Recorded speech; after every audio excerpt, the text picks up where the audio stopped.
எப்போவுமே fruits and வெஜிடபிள்ஸை நல்லா wash பண்ணி யூஸ் பண்ணுங்கள். குறிப்பாக fruit salad, vegetable salad, fresh juice எடுக்கும்போது நல்லா க்ளீன் பண்ணி சாப்பிட்றது ரொம்ப ரொம்ப முக்கியம்.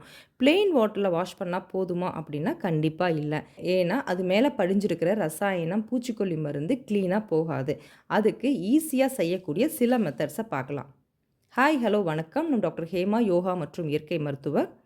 யூஸ் பண்ணக்கூடிய எந்த ஃப்ரூட்ஸாக இருந்தாலுமே, வெஜிடபிள்ஸாக இருந்தாலுமே ஸ்ட்ரெயினரில், அதாவது வடிகட்டி மாதிரி இருக்கிற பாத்திரத்தில் போட்டு பைப்பை திறந்து ரன்னிங் வாட்டரில் வாஷ் பண்ணுறது ரொம்ப ரொம்ப முக்கியம். அப்படி செய்யும் பொழுது அழுக்கு, தூசி, பூச்சி இது எல்லாமே போயிடும். சில சதவிகிதம் ரசாயனமும் வாஷ் அவுட் ஆகிடும். நம்பர் 2, உப்பு கரைசல். 1 லிட்டருக்கு 2 டேபிள் ஸ்பூன் சால்ட்டு, தூள் உப்பு அல்லது கல்லுப்பு இதை போட்டு மிக்ஸ் பண்ண தண்ணியில் வெஜிடபிள் அண்ட் ஃப்ரூட்ஸை 10லிருந்து 15 நிமிஷம் ஊற வச்சு அதுக்கப்புறம் க்ளீனாக ரன்னிங் வாட்டரில் வாஷ் பண்ணுறது ரொம்ப ரொம்ப முக்கியம். அதுக்கப்புறம் தரோவாக ரன்னிங் வாட்டரில் வாஷ் பண்ணணும். நம்பர் 3, பேக்கிங் சோடா கரைசல். 1 லிட்டர் தண்ணிக்கு 2 டீஸ்பூன் பேக்கிங் சோடா போட்டு 10லிருந்து 15 நிமிஷம் காய்கறி பழங்களை சோக் பண்ணி அதுக்கப்புறம் க்ளீனான கோல்டு வாட்டரில் தரோவை வாஷ் பண்ணிவிடுங்க. நம்பர் 4, வினிகர் பாத்.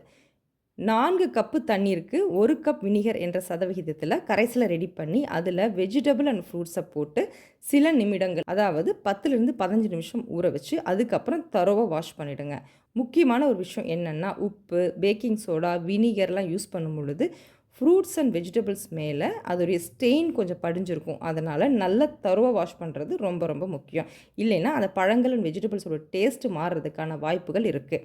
சில ஃப்ரூட்ஸ் மேலே வேக்ஸ் கோட்டிங் பார்த்துருப்போம். அந்த மாதிரி இருந்ததுன்னா தோலை நீக்கிட்டு யூஸ் பண்ணுங்கள். இந்த வீடியோ உங்களுக்கு ரொம்ப யூஸ்ஃபுல்லாக இருந்திருக்கும்னு நினைக்கிறேன். பிடிச்சிருந்ததுன்னா லைக் பண்ணுங்கள், ஷேர் பண்ணுங்கள், சப்ஸ்கிரைப் பண்ணுங்கள். நாளைக்கு ஒரு புது வீடியோவோட உங்களை மீட் பண்ணுறேன். தேங்க்யூ, பாய்.